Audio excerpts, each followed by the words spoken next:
اس کو اس شمالی افریقہ میں ایک زبردست صالح خوبصورت اور مثبت انقلاب کا اصل داعی اور سبب بنانا ہے، اور اس کے لیے اس کی شخصیت کو تیار کرنا ہے، اس کو ٹرین کرنا ہے، اس کو قابل بنانا ہے کہ اتنے بڑے بر اعظم کے اندر یہ ایک تبدیلی برپا کر سکے۔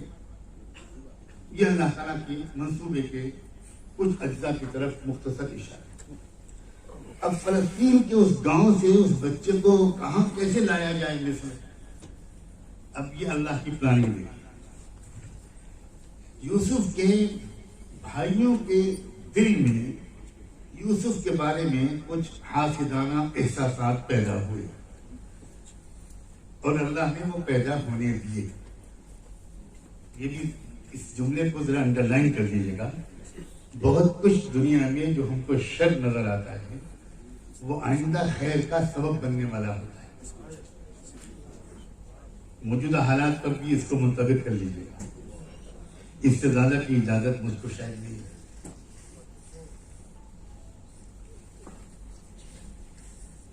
بھائیوں کے دل میں حسد پیدا ہو،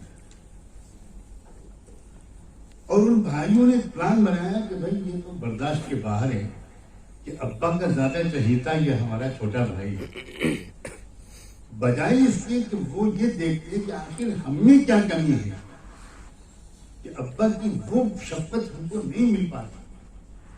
انہوں نے اپنی اصلاح کے بجائے اس کو راستے سے ہٹانے کا تیاری کی، اور کئی ترکیبیں مشورے میں آئیں۔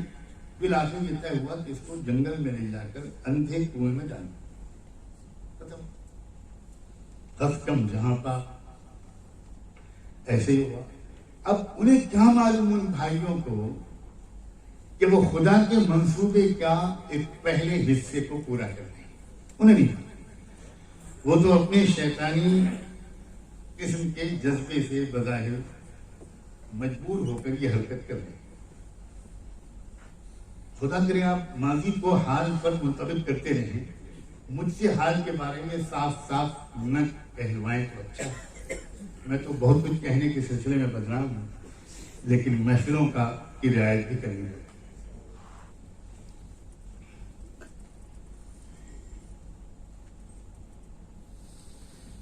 کنویں میں ڈال دیا، مطمئن ہو گئے، گھر پہ آ کے مگرمچھ کے آنسو بھی بہا دیے۔ وجہ اللہ ہمیشہ یقوم، باپ سمجھ بھی گئے اور صبر ان کے سوا کوئی چارہ کار نہیں تھا۔ ادھر خدا کی پلاننگ کا اسٹیپ نمبر 2، ایک قافلہ جو مصر جا رہا تھا اس کے پاس پانی ختم ہوا۔ یہ پانی اسی وقت جو ختم ہوا، اس کے بعد انہوں نے پانی کی تلاش کے لیے اپنا ایک بندہ بھیجا۔ وہ بندہ اسی کنویں کے پاس کیوں پہنچا؟ اب تو وہ جھانک کر دیکھتا ہے تو وہ تو چیخ اٹھتا ہے، یا بشرا ھذا غلام، ارے آگ لینے آئے تھے، پیغمبری مل گئی، یہاں تو ایک سونے کی چڑیا مل گئی۔ ایک شاندار نوجوان ہے، مصر میں غلاموں کی عالمی منڈی لگتی ہے، وہاں جا کر بیچیں گے تو بہت کمائی ہوگی۔ بجائے پانی کے انہوں نے اس بچے کو نکال دیا۔ پانی وہیں پر کیوں ختم ہوا، اس کنویں پر وہ کیوں آئے، اور ان کے ذہن میں یہ بات کیوں آئی، وہ لے کر بچے کو آگے مصر ہی کیوں لے گئے؟ کیا یہ اللہ کی پلاننگ کے بغیر ہوا؟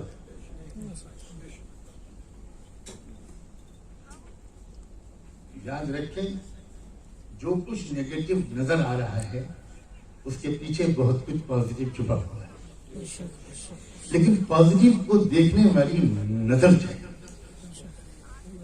اور چلیے اور آگے بڑھیں، مصر پہنچے، غلاموں کی منڈی میں جا کر اس کو برائے فروخت رکھ دیا۔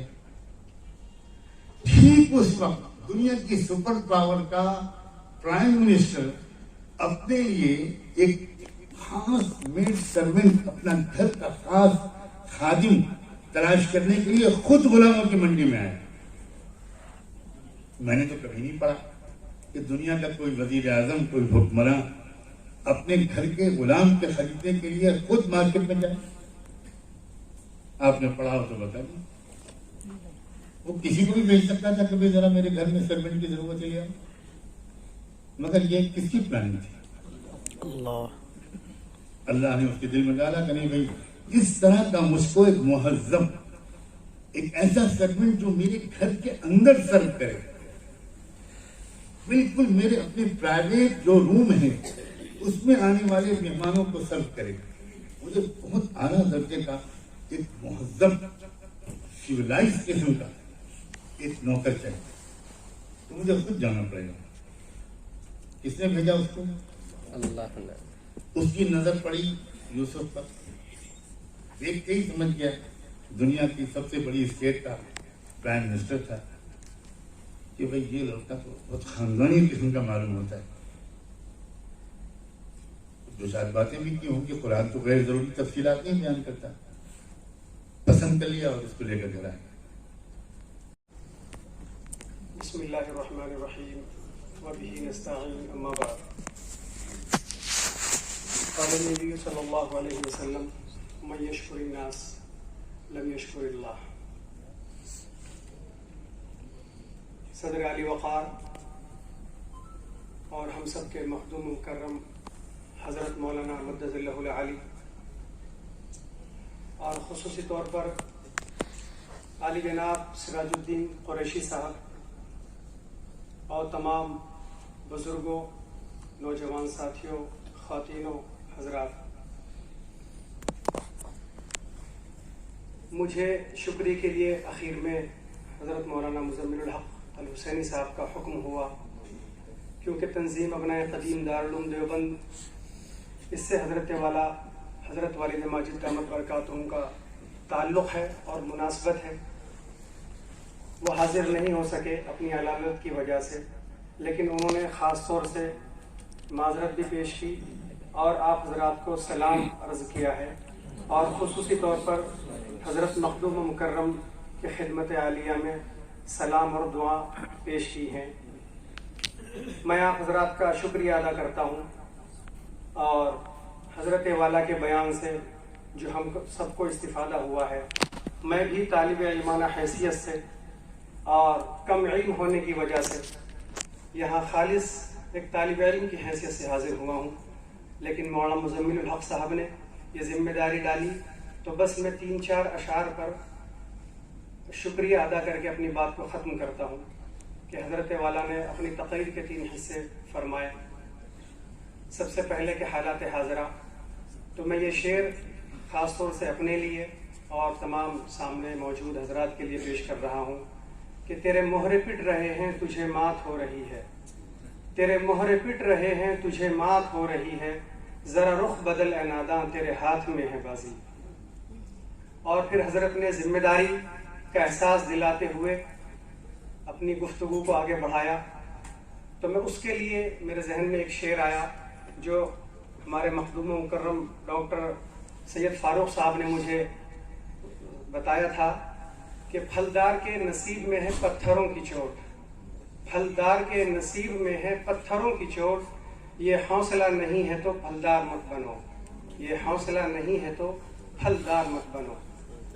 اور میرے عزیز دوستو، حضرت نے جو ابھی گفتگو فرمائی، بس میں 3-4 اشعار یوں پڑھ رہا ہوں کہ گدا کو بادشاہ یا بادشاہوں کو گدا کر دے، میرے مالک تو جب چاہے کسی کو کیا سے کیا کر دے، جسے تو پکڑ لے اس کو چھڑا سکتا نہیں کوئی، اسے پھر کون پکڑے جس کو مولا تو رہا کر دے.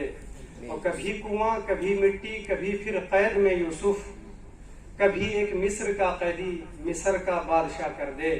اور میرے اللہ کی رحمت اور عنایت دیکھیے شامی کہ موسیٰ لینے جائیں آگ پیغمبری عطا کر دے.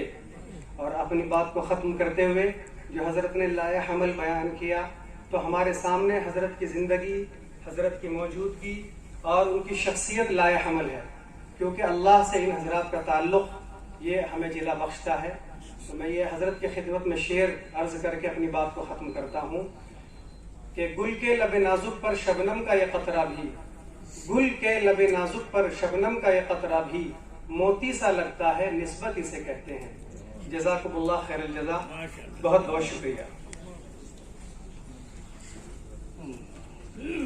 میں